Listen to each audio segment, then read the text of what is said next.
And we are live. What's good, people? It's your man DL Saint, man. As promised, the F1 show. We about to make this happen on a nice Sunday. I hope you guys are having a good Sunday. I am. I'm chilling. As y'all can see, it's gonna be a very neutral setting here for the F1 show. Yeah, I'm gonna be as neutral as I can be. So long as neutral means that Mercedes and Lewis Hamilton is the best ever. You know what I'm saying? Russell's a beast. If y'all can all agree with that, then we'll be fine. If you can't agree with that, put them up. That's all I gotta say to my boys. I'm just playing, y'all. I mean, I'm a big fan of F1. I look I'm mad at myself that I did not discover F1 sooner. Shout out to Netflix for coming up with their series. That's what brought me in a couple years ago. I've been hooked ever since. I mean, I love everything about it. The money involved, the strategy involved, the skill, the courage, all that, man. Like, just they are incredible. Those drivers, the teams, the mechanics. You know what I mean? The team principles, all that. It's crazy. So we're gonna talk about that today. We have I got a good friend of mine that I met here since I've been in Tampa. Buddy of my cousins. We just hang out at one of the local bars. Real cool cat, man. Like, and he's been following F1 forever. He has so much more knowledge than I do. So I like, yo, man, you should do the show. And he was kind enough to do it. And here he is, y'all. So make some noise for my man Kevin Armstrong in the house, y'all. We got the little kids here. Yay. What's good, brother?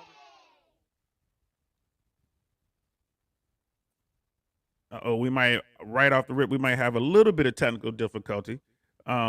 We just got started. It was going good, but the stream, I don't know if it's the internet connection or if it could be a storm here in Central Florida. But Kevin, if you can hear me, man, I would say X out of the platform and then come back in. Maybe that'll help because it looks like you're frozen up pretty good. So, yep, and that's what he's doing. So, while Kevin is doing that, he'll be back in a second. I just wanted to say a couple things about F1, bro. I tell you, like, watching cars race around a track, you would think that's not that exciting, but I'm telling you, man, it's crazy. It's not like NASCAR. Nothing against NASCAR. I'm not a NASCAR guy. Even now that I'm in the F1 Formula One, I'm not a NASCAR person. They're just making a real long turn. You know what I mean? They're going around the oval. F1. I mean, it's all kind of turns and uphill and downhill. You have these zones where they're allowed to make their cars more aerodynamic. Drag DRS is drag reduction systems, and they in the back of the cars they have like the flaps or whatever, and they open. Let the car become more aerodynamic, let the air through, and that makes them faster. So there are a couple zones on the track where they can, they hit DRS and then bam, they go even faster, man. And then they pass each other, which they call overtake. And man, I gotta tell you, it's so much fun, so exciting. I mean, you're sitting on the edge of your seat. You're screaming, you're yelling, just kind of watch to see if these drivers can manage to pass each other. And so many variables that go into F1, man. You're talking about the driver's endurance, the engine on the cars, the fuel, all that kind of stuff, bro. Like, all of it comes into play. It's amazing. And then we got Kevin Armstrong back. What's good, brother? How you feeling?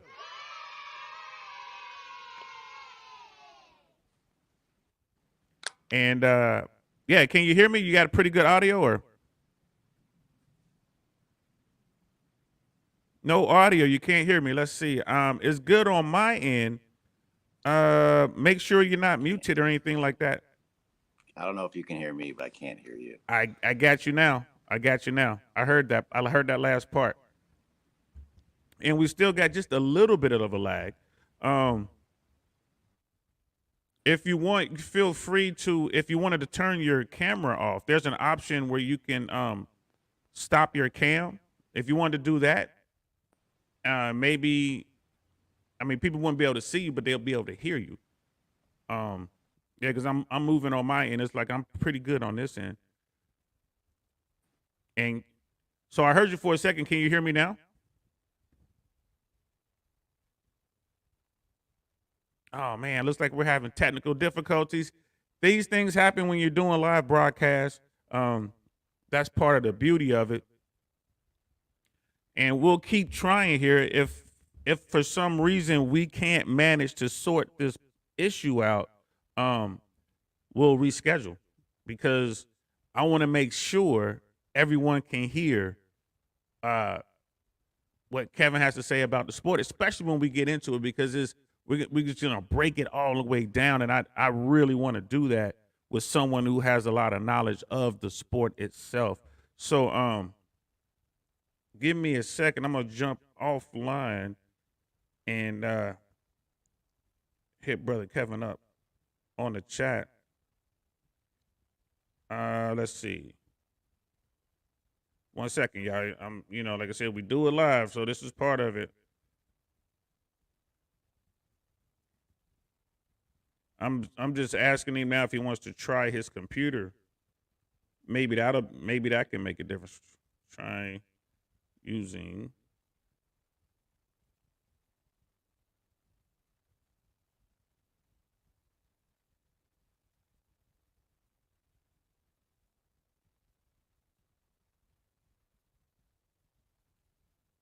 So sorry for the dead air, guys.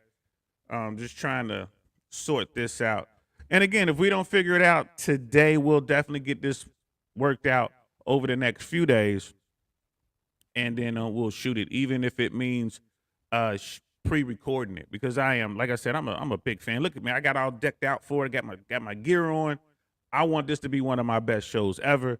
And again, if we can't do this, we'll reschedule, and I'll just come up with a backup idea and jump back on it in a couple hours and talk about something else, which is, me, I want to know about everything. So I always got something up my sleeve. I always got something on standby. So just in case something like this happens. But yeah, F1, yo. F1 versus all of the other motorsports, in my opinion, is the pinnacle. The F1, they have the top drivers, right? Every race is like it's 20 drivers. So that's 10 teams, 2 drivers each, the best drivers on the planet. They drive F1. I mean, it is what it is. I mean, these guys, it's lucrative. They're living that lifestyle, man. They are absolutely, you only want to call them rock stars. They're race car drivers. I mean, that's like a class by itself. I mean, these guys are, they're fit, they're in shape. You look at someone like Lewis Hamilton. I mean, the dude looks like a model. He looks like he walked straight out of a fashion magazine, a runway shoot, or whatever. He could be an actor, he could be anything. And he's just from racing, yo. I mean, these guys are rock stars, bro. And they're all cool. Well, a lot of them are really cool. They're having a good time because the sport is so dangerous. I mean, it's like these F1 drivers and fighter pilots, like they're cut from the same cloth. In fact, it was during the Falkland Islands, the Falkland War, when Great Britain went to reclaim the Falkland Islands, which is a British territory, yeah, it was a shooting war, and this was back in the 80s, if I'm not. Yes, it was definitely the 80s. I was still in high school. I was still young, and I hadn't graduated high school yet. And I remember watching on the news what was going on down there, and that was, I think, Margaret Thatcher was prime minister. Reagan would have been president of the United States. And Argentina, which I guess used to control those islands, and they laid claim to the islands, like this is us, basically took the island by force. I mean, it's a real long story, and maybe I'll get into it one day. But they took the island by force, and they had problems with the British soldiers in the British Navy, the Royal Marines. They had a lot of respect for the Argentinian fighter pilots because those guys were fearless. And fighter pilots, like I said, fighter pilots and race car drivers are like cut from the same cloth. And here we go, Kev. What's good, bro? Looks like we got it sorted. Can you hear me? Yes, sir. I can hear Oh you. my gosh. Sorry about that. That was I, crazy. that's all good, man. That is just technology, man. I'm glad you could join me. I was just telling everyone because we'll have some people pop in live. We probably got a few already, and there will be a lot of people watching this in a replay. I'm pretty sure your friends will find it, and then like what the West Coast, they're not even really up yet. So we want to make sure that people can hear and see us, man. This is gonna be a great show. So we'll just start from the beginning, bro. Let's introduce yourself to the world. Tell everybody who you are, man, and finish with what drew you to. Well, I tell you what, just introduce yourself. Tell everybody who you are, and then we'll get into the F1 stuff. I'm just a fan like you, just a regular guy. I mean, obviously, I got into it a little bit earlier. I'm 46 now, so I've been into it since I was about 14 or 15. Uh, my dad worked for a car company growing up, so he was a Mopar guy. And when we moved to Memphis, there's a big racing culture there. Even the guy that lived across the street from me, he used to fix up old cars, like they kind of had the rumble seat in the back and stuff, old like 20s and 30s hot rods. And I thought it was pretty cool. And we went to a dragster event, and just that raw power and everything. I was just hooked on just racing in general. But the South is sort of NASCAR country, and nothing against NASCAR, but it just wasn't my thing. It's also wrestling country. Wrestling also wasn't my thing. So it's kind of like fake. I looked at it as like fake racing. If all you do is turn left, it's sort of fake racing. Right. And I mentioned that too while we were working out the technical thing. I was talking about NASCAR. I said, hey, man, nothing against NASCAR, but that's one real long left turn. Yeah. It's yeah. So I looked at it as kind of like wrestling. And so I gravitated a little bit towards IndyCar. But then, as every little boy eventually comes to just supercars, right? Lamborghinis and Ferraris and Porsches, the posters on our wall and all that kind of stuff. You want to find out why they are what they are. And so that's what made me a Formula One fan, is just Ferrari's heritage in the sport and essentially being the ones that kind of started Formula One. That definitely led me more into that direction. And I've always liked open wheel a little bit more. I was like motorcycle racing too. Just the sort of the more dangerous and crazy it was, the better. Wow. Yeah, and there's definitely that element to it, man. So that's cool because and I always take a few notes, you know what I mean, just kind of help guide the conversation. And you've already answered a few of them, like how long have you been a fan, like since you were 14. And so you're Ferrari. Are you like team Ferrari, or do you have a different team? No, I would say I'm Team Ferrari. I've always been. I mean, I got lucky enough to where not long after I became a fan was the Schumacher years. So very much what you're experiencing now with Hamilton, or have been with Hamilton the last couple of years. That's how I became a fan. With Ferrari, Schumacher just won everything, right? And even when he wasn't winning, he was still winning. There's that old saying, like, you haven't won until you've won for Ferrari. Wow. That's okay. See, I'm learning off the rip. I'm like, yo, shit, they got sayings in this game. Yeah. So Ferrari is the pinnacle. So is this safe to say that most given a choice, all drivers would love at one point to drive one of those two cars to get, you know what I mean, to get that seat? I think if you watched like the Drive to Survive series, I don't remember what season it was, but it was either his last season or second to last season with the team. But Sebastian Vettel, who's very much beloved in the sport, he has said something along the effect of, even if you're not a fan, you're a fan. You still turn to look. Right, because that's right. And Vettel, he was big with Red Bull at one point, right? Like he was world champion and all that, one of the top dogs. Yeah, that's where he won all his world championships. And then sadly it didn't work out for Ferrari, but always liked Seb, and still do. Seb is just one of those guys you just can't not like. Right. I mean, he's still driving, right? He's with, is it McLaren? Aston Martin. Aston Martin. I'm sorry, because that was Yeah. one of the new. Yeah, because they again, I'm still learning, so I'm always. Yeah. Well, I mean, it's tough because that team has changed so much, right? That was Aston Martin, then it was, the pink Mercedes with Before the that, yeah. right, and then it was Force India, Racing Point, all just changed. But that technically, that team has been in Formula One like 30 years, just Yeah. under 7 or 8 different names.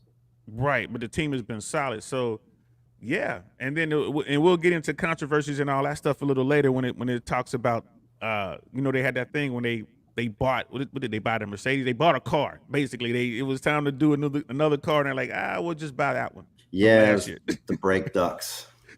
so Yeah. so we'll definitely jump into that. So why are the top teams so dominant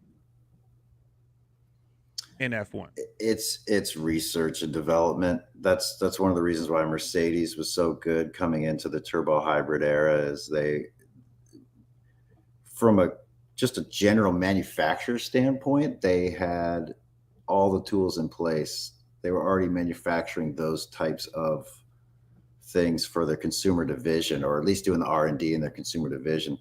So even though F1 got the heads up that this is the type of systems that we're going to, I think Mercedes just had a jump on everybody tech wise, that's what started their dominance as far as that goes. The power unit just comes into play so much. As you've seen this year, reliability has such an impact on the championship right now. Yeah, that Ferrari engine, when it's working, it's working. When it's not working, oh boy. Yeah, and early on, it was Red Bull that looked like they were going to have the problems, So, and then here Mercedes is just constantly finishing, between third and sixth, seventh place, and quietly just chewing up points as they go every time, just always finishing. So, And that's a good point. And that goes to strategy. But while we're still talking about teams being dominant, do you think this cap, this salary cap, or this cap on the money they can spend, is that going to be is that going to be an effective tool? Well, probably not, because they're already talking about having to up it. Look at all the accidents that have happened. That's the unpredictable factor in Formula One. Is you have the weather factors, you have too many things can happen on track. I mean, Mick Schumacher has already run through half of a budget this season, right? With a couple of his crashes for Haas. That's not something that you could say would improve their performance if you were to increase Haas's budget right now. At this point, you're just allowing them to buy another chassis, because if you don't, by the time they get to the 16th or 17th race, that's it. We don't have a car left. That's the last thing that they want.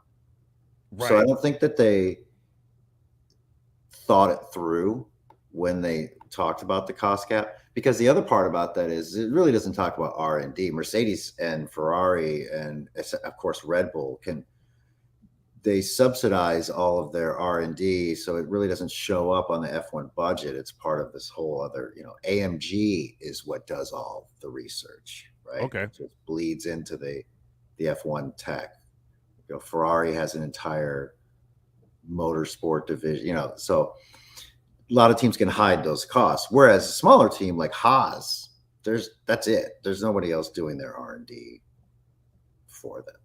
They don't have a wind tunnel like everybody else. They have to rent that space. They got to rent, and all that costs money. Yo, Donnell, what's good, man? Freshman Fit Dallas in the building, man. I see you. He says, I've been looking forward to this episode, DL. This is getting me more intrigued with F1 and eventually attending a race in the future. Bro, you're in Texas.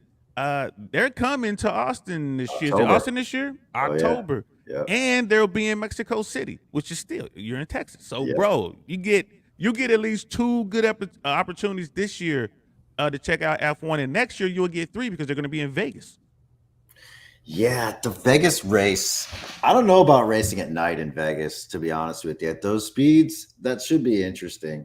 It's going to be hot, so it's going to be like running in Bahrain. I mean, they have to run it at night for that effect, but there's a lot of distractions in Vegas. It's not like Bahrain or even Abu Dhabi, where it's a street circuit, but it's a lot like a regular circuit. It's Vegas is tight. It's a it's tight spaces in Vegas. I mean, look at Monaco. So it's Yeah. kind of like that, right? Yeah, but they're trying to make all these street circuits fast, like Azerbaijan, So you got to slow it down a little bit, of course. Monaco's a slow circuit, so that's And I mean, from the way I understand, when you run Monaco, is basically you win pole position, you win the race if you don't have pretty. any hiccups, right? Yeah, track position. That's just because of the way the cars have evolved over the years. It hasn't always been that way. The cars are just too wide and too heavy to try to throw around. Yeah, there's no place to overtake. I mean, it's just one of those things. It all relies on strategy. And since we're and kind of like I jump around a lot on this podcast, bro. So like, it's no rhyme or reason. But when it comes to strategy, like who would you say is the best team on that front when they sit down like, all right, we're going to run the best race we can, because the driver wants to just go. But when you're talking about, who's consistently picking the best tires, who's consistently coming up with the best strategy as far as a one stop or as a two stop. So, and I guess for those who don't know, in F1, the cars have to stop to get tires changed out. If there's damage done to the car during a race, they got to get that done. So you have to plan this stuff out prior to starting the race, and that's where I think championships are won and lost. What are your thoughts on that?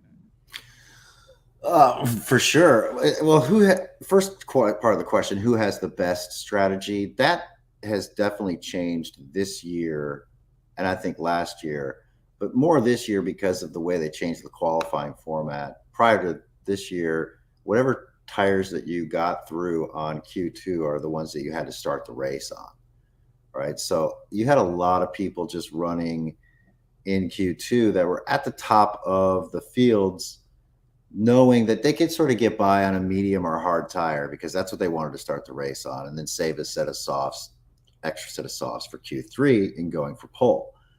This year, you can just start on any race tire you want. So strategy has changed a little bit this year. But in the past, a lot of people were giving Mercedes a lot of credit for a lot of strategy calls in the past. And this is nothing against Mercedes, but to me, it's really easy to make strategy calls when you're essentially 15 and 20 seconds ahead of the field. That's not that difficult to put your guy out in a position where he can easily get back into the race, right? I think Mercedes strategy was exposed heavily last year.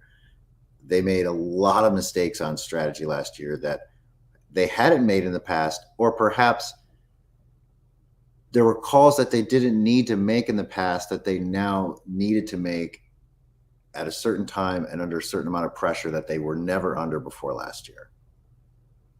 Because they were so dominant, and now they're racing. Now it seems that they're really relying on, in my opinion, probably one of the greatest, if not the greatest, to do it of all time is Lewis Hamilton. So if my strategy is a little poor, that's fine. I got the best driver in the game, so that can kind of compensate. Yeah. Well, and there's a back and forth, right? It's not 100% on the pit wall and between the strategists, and that's why you'll hear a lot of times during the race hey, we're going to plan A, plan B, those types of things. And whenever you hear those types of things, plan A, plan B, I think, who was it this past weekend? Ferrari called plan X or something. Yeah, something crazy. Right. They were like, if you can't go that far down the order, right? But that's just them calling, whatever it is. Essentially, what you're hearing there is just you're going to stay out for this amount of long on those tires, or this amount of time on those tires. Just that's all it is, right? Plan A might be we're going between laps 16 and 20. Plan B might be, so that's all that is just extending those tire windows. And so it's going from the drawing board to the circuit, and it's like, okay, we're gonna stick to the plan for now. But again, you got your drivers like, I don't know, like, because you're always hear a driver saying, "Hey, tires are fine," or it's the other way around. Hey, I'm losing grip. So let's kind of back it up a little bit. So, but before we do, you were saying that Mercedes was pretty much the team when it came to strategy, but now maybe not so much. So who has a better strategy, or is that kind of like they're all about equal on that pit wall? No, they're definitely not equal. We've seen some serious blunders here and there, but I'm okay with blunders from anybody as long as they're sort of pushing the limits. Um, Red Bull to me has always had good strategy. Two things they've always excelled at are strategy and aero. That's where Red Bull has just always been ahead of the game. And for the record, you're not a Red Bull man. You're just keeping it 100. No, definitely not a Red Bull guy. I appreciate the fact that there's an energy drink manufacturer that has won world championships in the sport and the origins of where they came from. They bought the team for $1. What? The current team was bought from Ford. Ford had bought it to promote Jaguar as their European brand. And so when they wanted to get rid of the team and they were just no longer wanting to be involved in F1, they sold on the very last day of the sale, sort of the deadline. The guys bought it for $1. That's insane, bro. Now they had to promise to spend a certain amount of money in the team over a certain amount of time, like $400 million over 3 years or something like that. But that's a standard investment anyway. It's not like they weren't going to do that if you buy an F1 team. Yeah, you So got to spend that kind of bread. That's expensive. yeah, imagine buying an NFL team right now for $1. For $1, bro. Can you imagine what Red Bull F1 is worth right now? I cannot conjure those numbers because I mean you look at how many championships, like you said at the top of this show, Vettel. They have Vettel. You know what I mean? They got Verstappen now. You know what I mean? They got Perez. They're serious. Like Red Bull, when you're talking about, especially since I've been watching F1, Mercedes, Red Bull, and then there's a big space, and then you got, you had like Ferrari, you know what I mean? You had McLaren, even it was Renault. Then who are they now? Renault is Alpine now. Alpine, yeah, Alpine. So you had like the second. Well, a couple years ago, you had Racing Point that Yeah. finished third or fourth. They finished fourth, I believe. So And we're talking about the construction. So, okay, man, that's crazy. Brother Jason, I see you, man. He's like, my bad, I'm late. It's all good. You here. I ain't tripping. Sorry. Go team Ferrari. Hey, y'all Ferrari people look like Ferrari's up in here. And like Red Bull, my number 2. Honda. That was the Honda engine. They're still running that Honda engine or no in Red Bull? They make their own now. It's technically called the RBPT, Red Bull Power Team. So when you see the results, the official results at the end of a race, you'll always see sort of the team and then their engine supplier after it. Mm-hmm. So that's why you'll see like Aston Martin, and then you'll still see AMG, Petronas, Mercedes after that. So if you look at the Red Bull team and the AlphaTauri team, it says Red Bull RBPT or something like that. So and then there's Ferrari and Alfa Romeo. Am I correct there? They're both running the same engine. And Haas runs Ferrari also. And Haas is running Ferrari now. Wow. Yeah, okay. They've always run Ferrari. That's sort of their agreement when they came in. Okay, and we made the one cardinal mistake that everyone does when they're talking about something they love. We assume that everybody knows what the hell we're talking about, right? So we said we're talking about F1. So people have heard so far in this broadcast. You've heard Q2. You've heard us say things about tires. Medium, soft, hard, pit wall. You're hearing these terms. We have to break the terms down, bro. We have to break them down. So what is the best way to do it? Let's say that there's a race coming. It's Wednesday and a race is coming this weekend. What happens on Friday? What happens on Saturday? And then what happens on Sunday? Let's begin to break that down. Well, first you got the pressers that all the drivers just love the pressers, right? The pressers. Yeah, they break the press conferences up. I think they usually have 2 or 3 sessions, but they'll have just groups of drivers at a time just kind of come in and do the pressers. And that's obviously their least favorite part of the whole process. But if it's just a standard weekend, then they'll do free practice 1 and free practice 2 on the same day. And what day would that be? Well, normally that's going to be on a Friday. Okay, so they come in, they do the press release. So we're not even going to get into how they move all that. It has to be a small army to move all those cars, all those people, and whatever for all those teams. We're not even going to get into that. That would be like another conversation. But they come in, it's Friday, drivers put on their stuff, and then they go do the press stuff. Like they got to go in and go talk to Auto Trend and Motor Weekly and whatever, whoever. They do that. And do they do meet and greets as well? They bring them out, let them see fans. Oh yeah, I mean, you can imagine what it costs to go to a Formula One race in general. It's thousands of dollars, but there's plenty of people that pay for full paddock passes to meet the drivers, and they do all the little luncheons right there in the paddock, right there where everybody hangs out. Like, bro, I was gonna go to the Miami Grand Prix, man. A cheap package was $10,000. Yeah, I was just about to say it's 5 figures. I know, $10,000. I know, but you know what?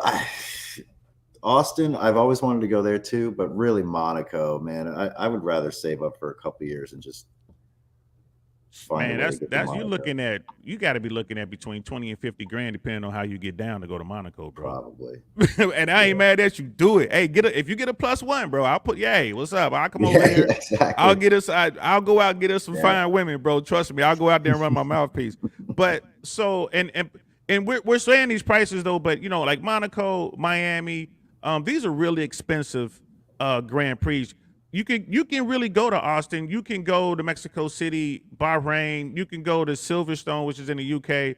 And on average, not counting your hotel and air accommodations and all that stuff, just going to the Grand Prix for about $3,000. That'll cover the weekend, and that includes like VIP packages in the box and stuff like that. So for $3,000 to $5,000, you can get a really good experience. You just can't get that experience for that price point in Monaco or Miami.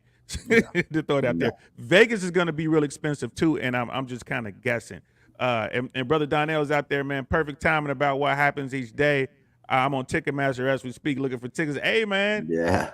Hey, when you go, make sure you vlog, bro. Like, and if you let me know if you're going, man. If you're going either there in Austin or if you're going to Mexico City or even next year to Vegas, let me know, bro. I mean, I might have to pop out there with you. You know how Uncle Saint is. So so Friday they come in, they do the press, and then Thursday's usually press. The Friday's free practice. Okay, free practice. Yeah. So what happens in free practice? What does that mean, free practice? That's because everybody can change the setups on their cars. You can do whatever you need to do to the cars to run those practices, and you'll have low fuel runs, high fuel runs. You'll see even the green paint or even the aero fences on some cars in the middle of the season at free practice, which they're just trying to gather data and figure out how to change their car the best they can for that circuit. And certain changes, we're talking about maybe the angle of the vehicle, like the clearance from the ground to the car and stuff like that, like what they're doing with the front wing, rear wing, but there's a lot more that goes into that. There's a lot of differential settings that you've seen the steering wheel of a Formula One car. It's insane for a reason. Yes. Right. And so besides your brake bias, every car has brake bias, but you have all these differential settings that they can actually change over the course of a lap. And so they might want a certain diff setting for a certain corner or a certain set of corners and then change it for others. So during free practice, they're working out all of the timing of all of that because they might be changing a dial as they're making a turn, right? And the last lap around, they didn't really get it where they wanted to. So what happens is the problem that a lot of people have in free practice is until you put together what your team or you would consider a perfect lap, you don't specifically have the data that you're looking for in terms of where your top level of your performance for your car is. So over the course of those 2 days, you get one more practice before qualifying, and then that's it. You can't change the car anymore once you get to free practice 3, it's called parc fermé conditions. That just means final. You cannot change the car anymore for the rest of the weekend. So once you set up your wings that are available, when they break them and take them off, and you can't change any settings from that point on. From that point on, and then you get into, you were saying the qualifiers. You said they just refer to it as Q. Is it Q3, Q2, Q1, or how's that work? Yeah, Q1, Q2, Q3. So they just go 20 cars to obviously start, and then they just get rid of 5 for each round at a time, and it's based on times. So it's who has the fastest times. So I guess the opposite applies. The least 5 fastest get dropped off, and then they do another 5. Is that how it works? Yeah. Okay. Yeah, because I get excited watching the qualifiers. Like qualifying is the best for me. That's the funnest, because a lot of times you'll see, let's say, I'm not going to throw out a lap time, just a general lap time of, say, 1 minute and 19 seconds as a pole position for a particular track. The race lap times are somewhere in the 23s, maybe 24s. And then when they're pushing, maybe they're getting those race laps to the 21 or 22s, but they're never pushing the car to the complete limit on any Formula One session other than Q3. That's when you just know what every car can actually do. And driver too. You've seen such a difference in the same setup packages between Verstappen, Perez, Russell, Hamilton at times, and no bigger one than Norris and Ricciardo. That's just the biggest difference on the grid right now. And Norris and Ricciardo are both working. They're driving for McLaren. Yeah. Ricciardo being, I ain't gonna lie to you. If I could only meet one driver, and as much as I love Lewis Hamilton, I think I want to meet Ricciardo. Man, he seems like a cool cat, like one of the coolest Australians out there, bro. He's just always smiling. Mm-hmm. You know what I mean? Always having a good time. And that's no shade to my dude Lewis Hamilton. I love you, bro. It's just saying. You know what I mean? I might want to hang out with that guy. Look, you've been overseas, right? Oh yeah. Right. So you've been partied with Aussies at some point. They are the best people to party with. Yeah, you never have a bad time when Aussies are around. Man, you scream "Ollie, Ollie, Ollie." You only hear some "oys" come back. Oh yeah, for sure. You hear some "oys" come back, bro. Yep. And yeah, you can't go wrong kicking it with Australians, man. For real. Yeah. For real. I got one story of me hanging out. It's a story of how I almost got to be with 2 Australian swimsuit models in the same night. Oof. Almost. You know what I mean? Some little beta dude got in the way and just really messed that up, bro. I'm like, haters are real, y'all. Haters are real. Blocking, he can't have just. Blocking is a real thing. Blocking is a real thing, man. A little bitty dude, too, man. I mean, little bitty, itty bitty guy. The women forgot he was in there. And then all of a sudden, he grabs a camera. This is before now with social media and all that. He found some camcorder somewhere, and then one of the girls looks up. She's like, "Put that down." And I turn around like, "Oh, it's over." Boy, you talk about going from hot to cold. It was like, "Yep, this is over. Guess I'll go home now." I got a story of how I almost. But anyway, let me get back on topic. They were Australian. As we were saying, they were a lot of fun. We had a good time. Yeah. But yeah, bro. So all right. So that the qualifying process, bam. So all right, we got our team, right? We just qualified. We're the drivers. You got P1. I got P2. How happy is the rest of the team right now? We qualified P1 and P2. You want that front row lockout every time. You talk about strategy. That's where you can really dictate strategy. So you can't even formulate the strategy until qualifying is done. And so that just changes everything, particularly last year when you had maybe not last year, the year before that, when you just had Bottas and Hamilton 1-2, 1-2, 1-2. 1-2, 1-2. That Mercedes front row lockout. And you want to talk about being dominant. I mean, Hamilton and Bottas were the same freaking car. And still Hamilton is sometimes finishing 30 and 40 seconds ahead of his teammate in the same car. I thought that maybe there were slight differences between the number. I would consider Hamilton the number 1, and whoever's number 2 is now is Russell. No. But they're in the same car. They're in the same exact car. So, but let's talk about this year. The beginning of this year, Russell was kicking Hamilton's ass. I mean, they're in the same car. How is it that Russell was doing so well? Because it's a completely different car. That's the thing.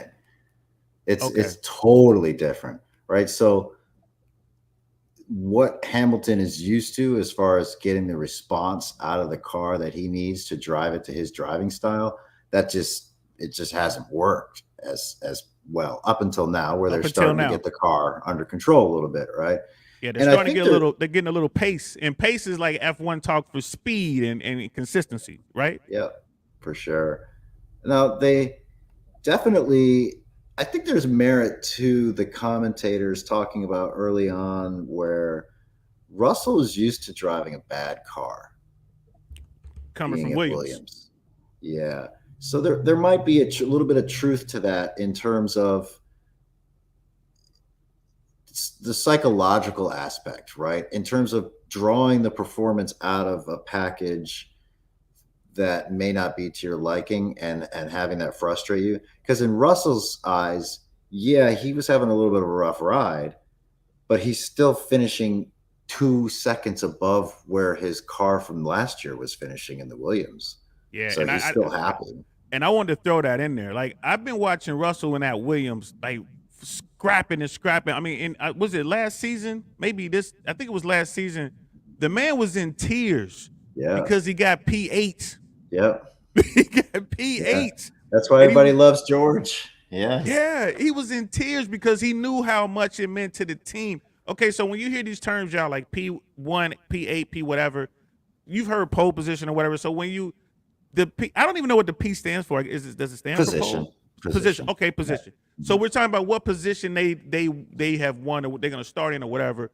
So Russell was driving his ass off on the car. It was the best car that Russell could Williams could put forward. And to your point, he's so used to having to make do. Finally, he gets the call up to Mercedes. He's like, oh, I'm up with the top dogs now. So a piece of shit Mercedes car is still generations better than what he was dealing with at Williams. Yeah. And I guess still a Mercedes, not a Toyota, right? That's still a Mercedes. And to your point, Hamilton is just spoiled in the sense, like, you know what? We got my cars, and this is how I'm used to it. I'm used to driving to the fighter jet, and Russell's used to driving, you know what I mean, the World War II beat up whatever. Yeah. And now he was like, oh, you're gonna give me this fighter jet.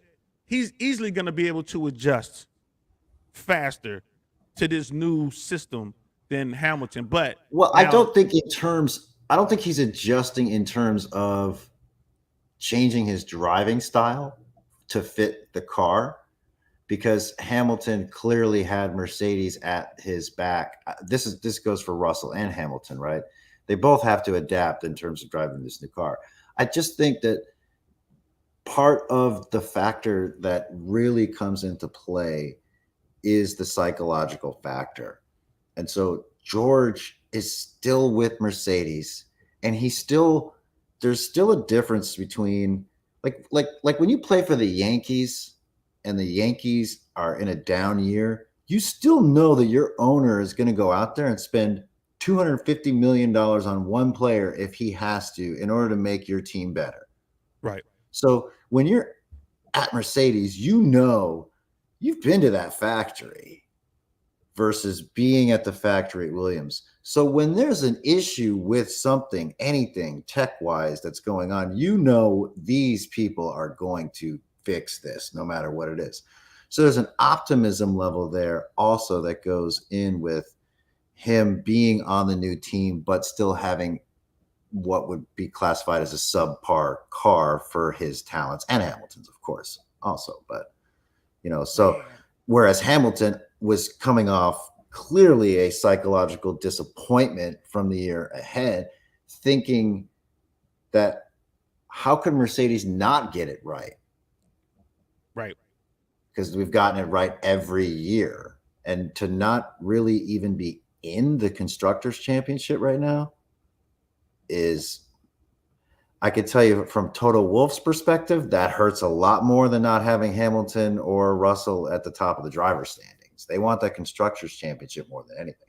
So and let's talk about that real quick. So just so you guys know, like, okay, there's team whoever. We're talking about team Mercedes, and then you have your two drivers, and the drivers are teammates. However, they Oh, you're compete right.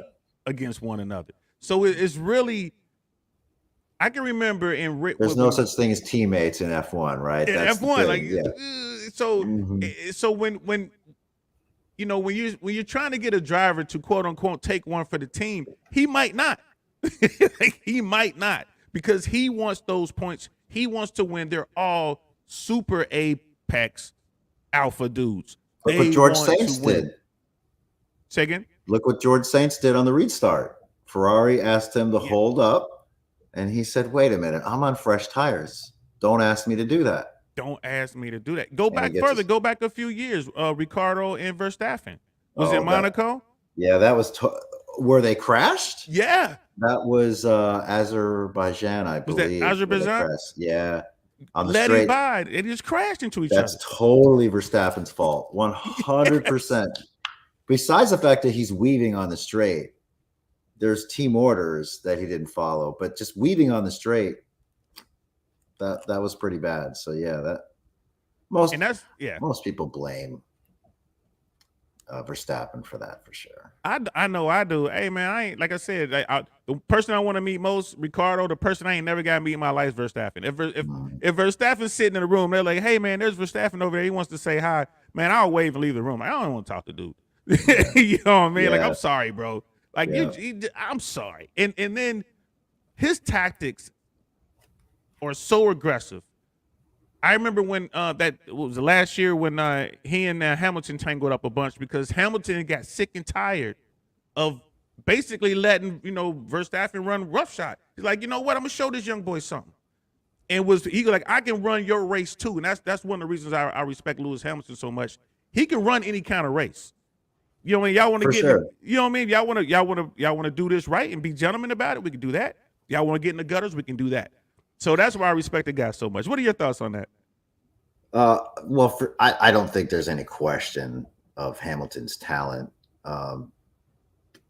There's a couple incidents last year where I think he got off easy. Silverstone, he pushed Hamilton off at Silverstone for sure, especially when you look at the racing line. Like, And we're talking about Verstappen pushed Hamilton off. no, Hamilton pushed put Verstappen off. off. Okay. Verstappen, right? Get a little home cooking. He's at home. I mean, for sure there, right? That's neutral, right? That definitely, and that's early on in the season. Who would have thought that would have come into such play at the end of the season, right? But also, who would have thought Verstappen would have been 50 seconds ahead of either Mercedes and have a blowout on a straight? Just that's what's so crazy for it to have just been mathematically tied, right? And I did feel bad for Verstappen and Red Bull for that. I ain't gonna lie. I still love the sport. I was like, boy, you talk about a tough break, but I was jumping up and down when it happened. That's exactly. But Hamilton, he's won at every track in every condition over the course of so many years with so many amazing drivers that have not been able to really compete with him, right? So to me, like, the amazing thing last year was I saw this right towards the end of the season. It was before the last race of the season, where on races that Hamilton and Verstappen finished 1-2 last year, they finished somewhere an average of a minute ahead of the fifth place on down finisher. So it wasn't even close. Fifth place, and you're a minute behind the two leaders. That's a half a lap in a lot of places. That's almost a full lap. And so I was gonna say, like, give people perspective. Like, we say these numbers, like, what, a minute? Like, bro, that's a lot of time in F1, right? That's insane amount of time. That's two pit stops. That's like, we can come in, switch tires, and then change our mind about it and come in and do it again and still be ahead of you. That's crazy. So, and when we talk about pit stops, how important is the pit crew? Oh gosh, ask Haas in Australia in 2018, I think it was.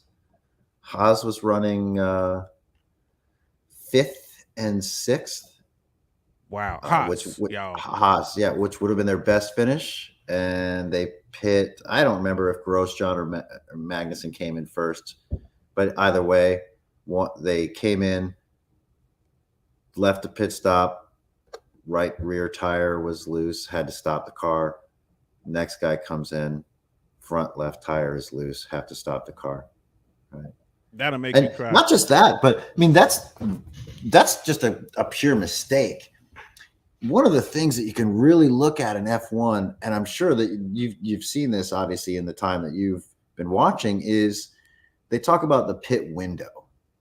Yes, right? I was going to ask you about that. The pit window is this mathematical equation that says that if we can pit during this amount of time, the next set of tires we use will last until this amount of time, and the car will come out after the pit stop at this place, right? So let's just say you're in first place.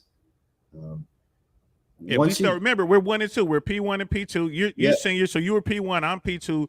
We're running, and how? So I am 30 seconds behind you, and we have how much room we need behind me in order to be safe to pit? Well, it's different at every track. Number one. So you'll see that they'll, at the beginning of every race, what's really good is they'll tell you that your average time lost on a pit stop will be X amount of seconds. So some tracks, it'll be 15, 20 seconds. Some it'll vary. And that a lot of that just depends on the entry and exit to the pit lane. Right. Obviously, it's just like NASCAR or any other racing series in the sense of there's not necessarily an advantage to where your pit box is.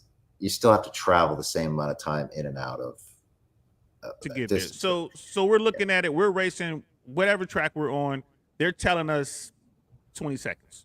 Yeah, which is a lot. That would be late in the race. If you're 30 seconds behind me, that means we're late in the race, and I just have blistering pace.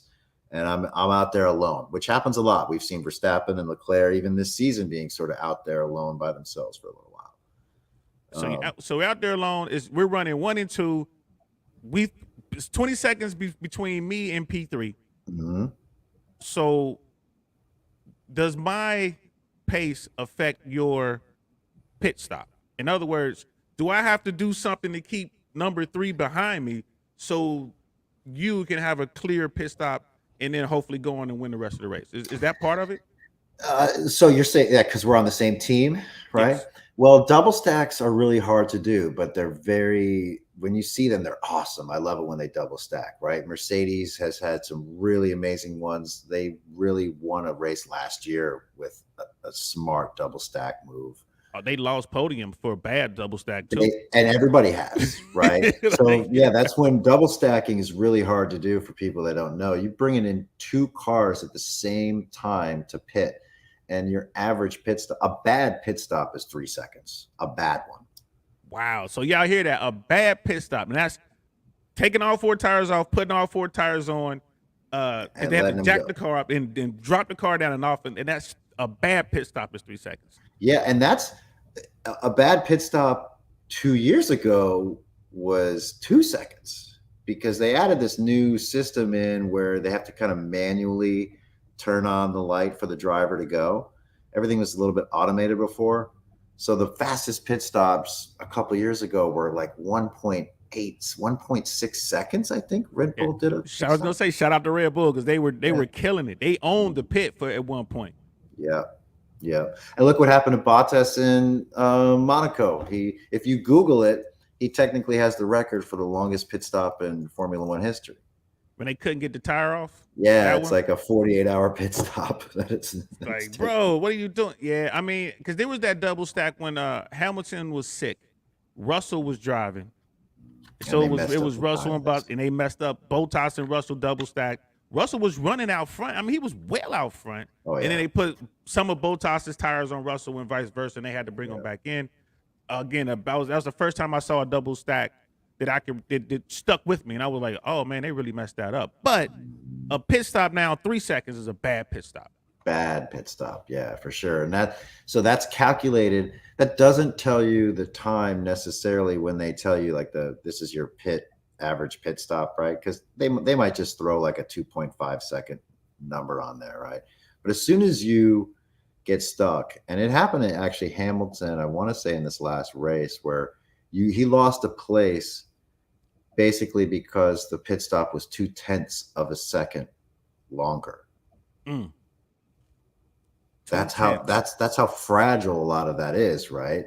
So that's added on to the cost of race. And so when you were talking earlier about your 2-stop and your 1-stop races and things like that, you know, if they say at the beginning of the race that your average pit stop loss is 15 seconds, you know, 1-stop, 2-stop, that's just averaging, you know, adding 15 more seconds onto your race every time. So, man, that's crazy. And that, again, that's why I love this sport, because every aspect plays a huge factor, and you don't know how big it can be until it happens. There was a race, and it might have been a race where Hamilton lost the championship. He's running out front. He's doing pretty good. Verstappen is behind him.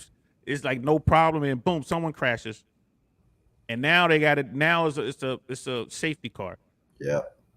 You know what I mean? Or sometimes the crash is so bad they do a restart, but like it's a safety car. So now you go from we're about to win to, oh my goodness, we should have went with the 2-stop strategy because now our tires are bad. Verstappen just pitted, and I want to say it was the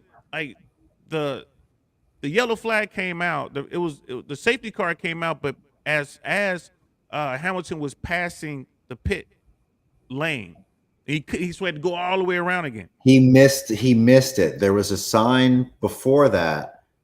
If you replay it, but the quarter before that, there's a sign before that where it showed the yellow flag had come up and that the pit window was open.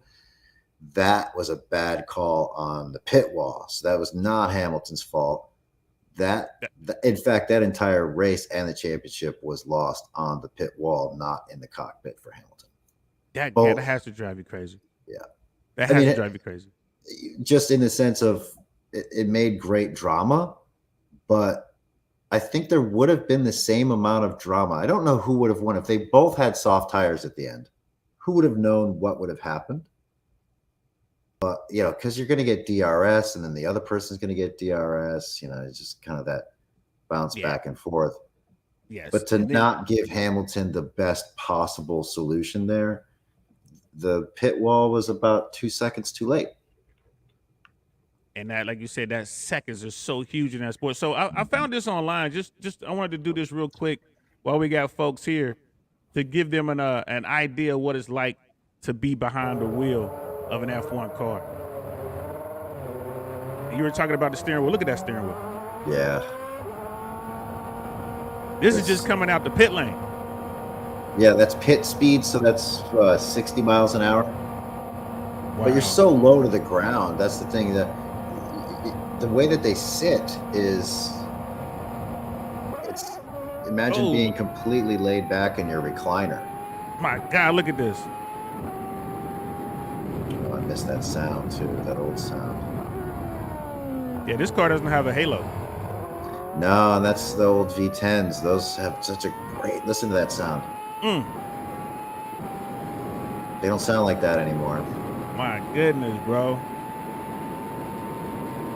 Oh. Ooh, boy. Yeah, I missed that. Just the naturally aspirated 10 cylinders. I mean, there are people out there that pay for the experience. They don't, you don't get to drive this, but they get you out there in some nice cars. Yeah, Red Bull even has a dual seater, like a side-by-side thing that they take people out and rides in. Oh, I pay for that, bro. Listen to that. That's insane. And the G-forces, I heard you earlier when I finally got my connection back talking about they're like fighter pilots, not just in the sense of being daredevils and very special people that there's only a certain amount that can even do what they do, but the amount of G-forces that are on their body in some of these turns is crazy. That's one of the things that I do like the Halo when they put the graphics up. on the halo, tells you sort of their throttle, their braking, and all that Yes, kind of yes. stuff. Well, so look, sometimes they'll tell you the G-force meter too, and they'll just tell you how many G's they're pulling forward, backwards, or sideways. Because what people like, every one of us has gone really fast in a straight line, Woo, right? I boy. mean, I'm sure at some point we've all been on a motorcycle. If you're a racing fan, chances are you've been well over 100 miles an hour in a car at some point in your life, right? Yes. I give you that. I mean, yes, I have done that when in my younger days. I mean, I rode motorcycles, man. At CBR, my cousin had an R1. Oh man, you were buck 50 all the time, not like it Hey, was nothing. Yeah, you know what I mean? I was a you know, paratrooper, so jumping out of that airplane yeah, before that parachute was deployed, yeah, well, I got up yeah, to some pretty good speed. yeah. So, but imagine doing, let's say, the fastest that the average person has driven in a car. Like, let's just say you've been 120, 130 miles an hour, or something like that in a car, right? And unless you're in a car that's designed for that, you're shaking and the whole thing Yeah, is, yeah. yeah, the whole thing is rough. But even still, let's just say you're in a vet and you're doing 140 miles an hour. That's fine because you're doing that in a straight line. That vet to go around the same turn, you're gonna have to slow down to like 40 or 50 miles an hour to go around that turn. The Formula One car is doing 140 miles an hour around that turn. In the turn. In the turn. Just gripping around that turn. Yeah, some serious G forces going on your body right there. Like that would It, definitely hurt.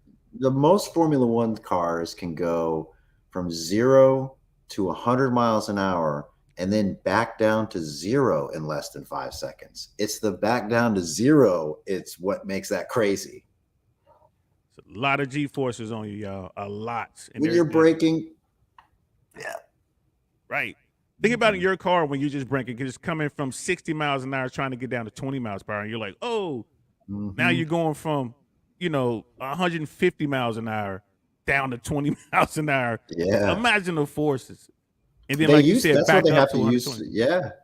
They have to use that for their brakes. I mean, that essentially that's built into also, you talk about free practice and all that kind of stuff, that the amount of negative G's that they're pulling when they brake, because it's not power brakes. It's not, not just some kind of easy touch braking system. It all has to be that perfect feel. So that's negative G's is what helps them actually brake. If they didn't have those negative G's, it would be impossible to push the pedal down as hard as they could in order to brake. The physics behind that, and which is okay, real quick. And I'm going to say this, and then we're going to go into this article I pulled up, the 10 best Formula One drivers ever. It was Ferrari had a problem with their pedal in the last race, the accelerator. They couldn't. They had. Could you imagine that Leclerc couldn't? He's like, I got a problem with the pedal. It's like I can't get it to come up.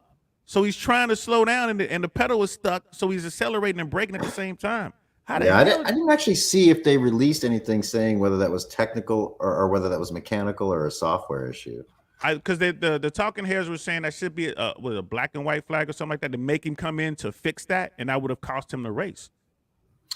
Only if it's causing an issue, right? So if he was actually if you could visibly see that there was an issue with the car that was making him slower and therefore more dangerous, and he's just trying to finish like limping home, or if the car was just out of control, they're not going to black flag you.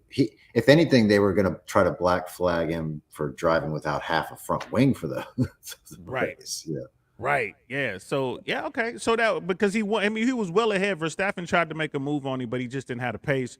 Even with the accelerator the issue with the pedal, he was still able to win convincingly. I mean, hell, he was still getting fastest laps with the pedal messed up. Well, that's that, and I think it was like stuck at like 20 or 30%.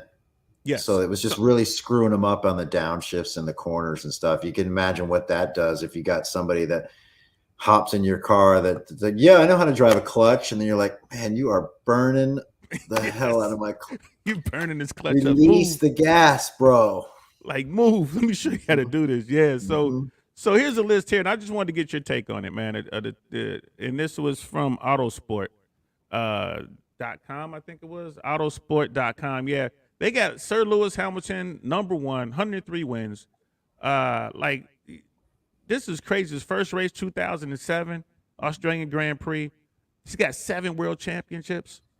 Like that's insane, man. Mm-hmm. Look at his career points.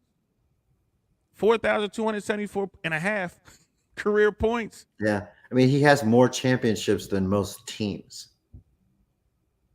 Wow. The most teams. Than most teams. I mean, it says here that his career wins and total career points is the best in Formula One. So, I mean, is it safe to say that he truly is the greatest of all time, or we have to wait until he's done and he's retired?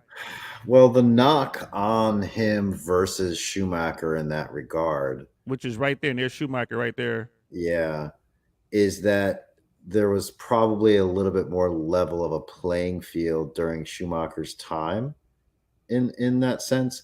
So that's why a lot of people, and I'm not even saying this as a Schumacher fan, because to me, it's sort of like the debate against Tom Brady. Oh, without Belichick, blah, blah, blah. The GOAT is the GOAT. Well, it might be more of the debate between Michael Jordan and LeBron James. Because it sounds to me that maybe you're saying that Schumacher had tougher, stiffer competition, maybe less rules, less restrictive. It was a different type of race. But Hamilton is still the GOAT.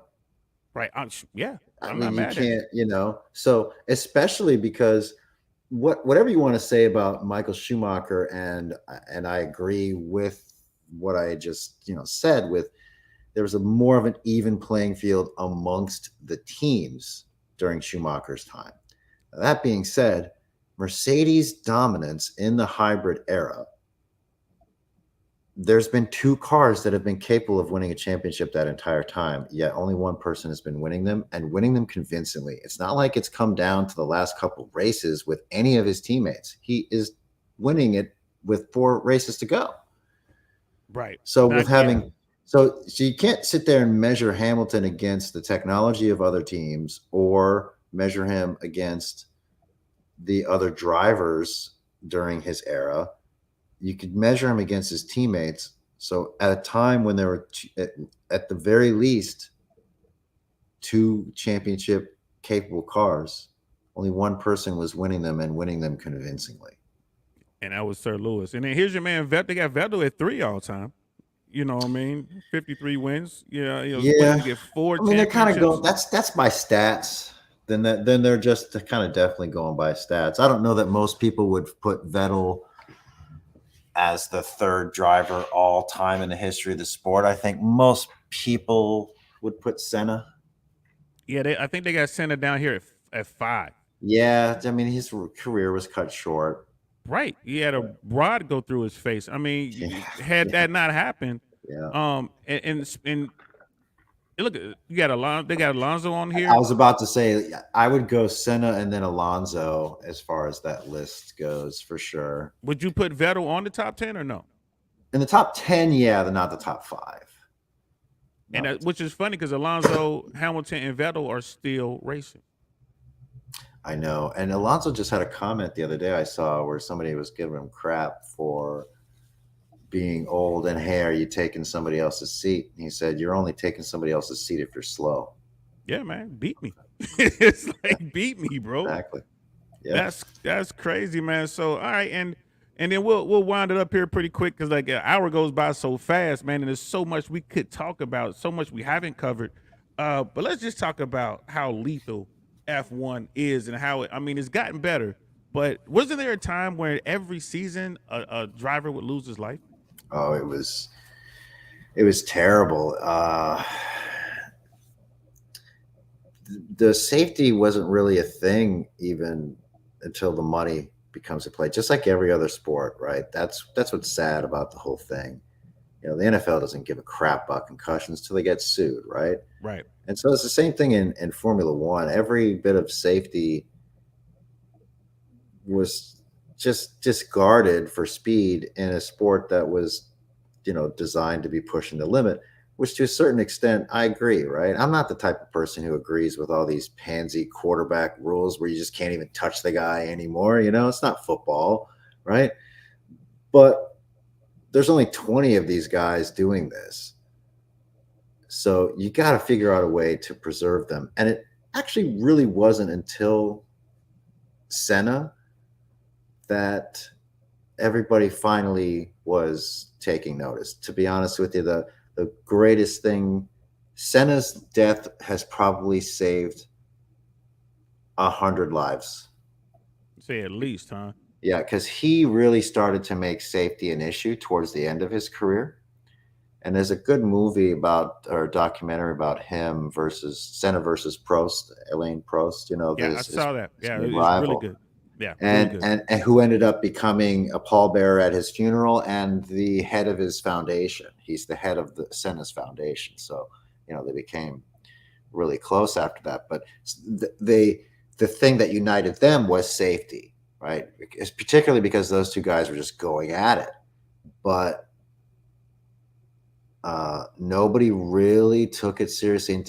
Losing Senna at the time would be the same as losing Brady or as losing Jordan, or it's not like it's there were some other guys that died, but we're talking 50s, 60s. Media wasn't what it was in the 90s, what it was starting to become. So right, and then we'll end with which was great because they have definitely made strides. I mean, all you had to do was look at Roman Grosjean's crash and that fireball that he managed to walk it's away from. unbelievable. Look at what happened in Monza. Lewis Hamilton's life was saved with the halo when Max tried to go around the outside. The tire was sitting right on the halo.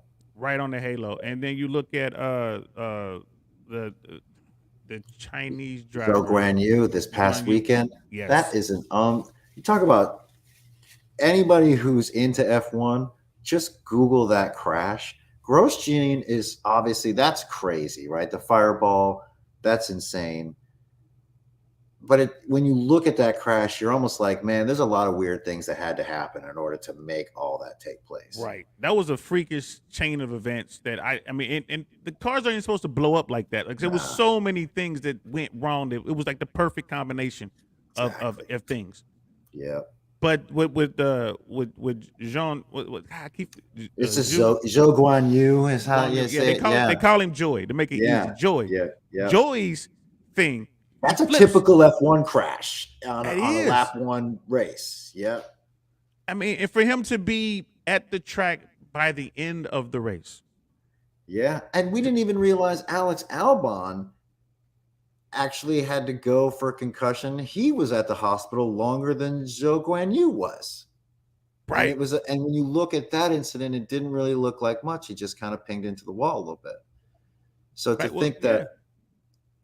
I don't remember what the G-force meter was, but you and me, we watch on the app, right? Yes. So the first thing I do is go and find out where that camera cut out. It cut out early on that one. Yep. Go right to it. And I do watch it on the app. Before they can censor it. As soon as it happens, before they can cut it out, go right to that driver, rewind it. Yep.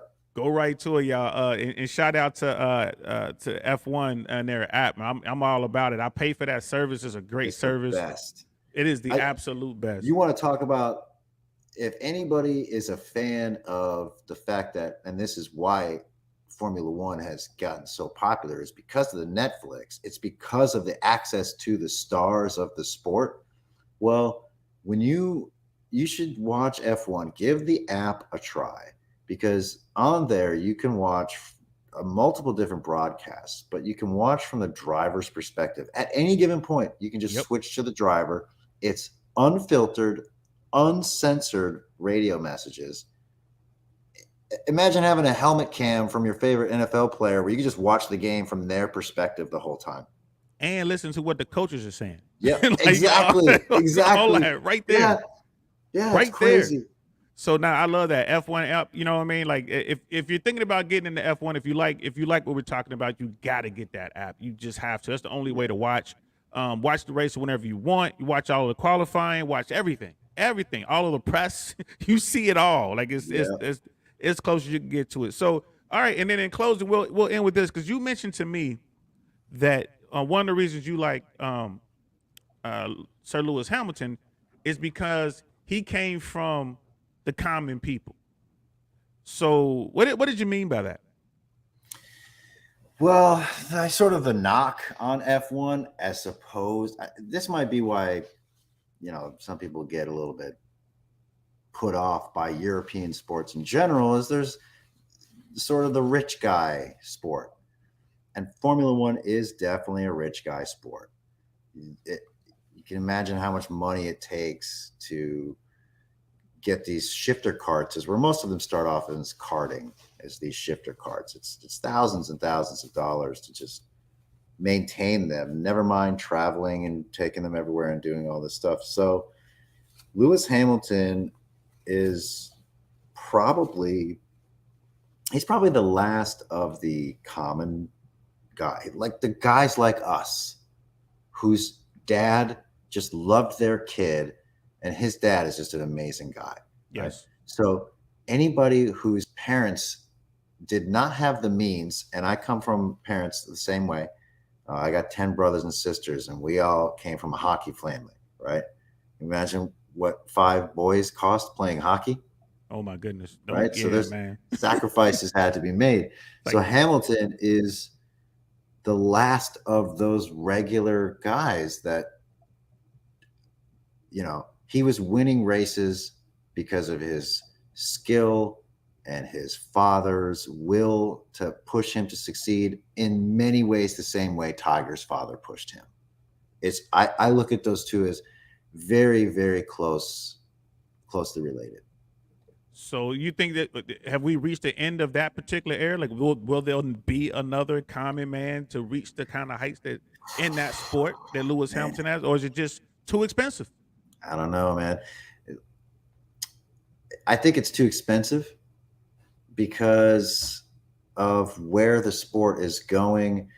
The higher Formula One gets, the higher exposure Formula 2 gets, and Formula One, which are sort of your junior leagues, right? Think of it as, the major leagues, and then AA and AAA baseball, kind of the same way. And all of those obviously trickle down and get more exposure too. So as we could talk about on an entirely different, entire hour of podcasting just on which drivers are in F1 because they have the skill, or which ones are there because they bring with them sponsorships, or at least the ones that have been able to stay in F1 because of their sponsorships that they bring with them. Well, we're going to have to do that, man, because I know we're going to be talking about everybody's favorite Russian who exactly. And because I'm listening to you talking, I'm like, well, there was Lewis Hamilton and Alex Albon. Alex didn't come from money. Not much. No, he didn't come from money, but I can't think of anyone else. So you know what? We're gonna have to do that, bro. I'm gonna bug you. I'm gonna have to bring you out again. We're gonna have that talk, man. I'm gonna do a little research on that myself, man. So, Kevin, thank you so much, bro. Donnell is saying great show. Thanks, Kevin and DL. You know what I mean? You're absolutely welcome, bro.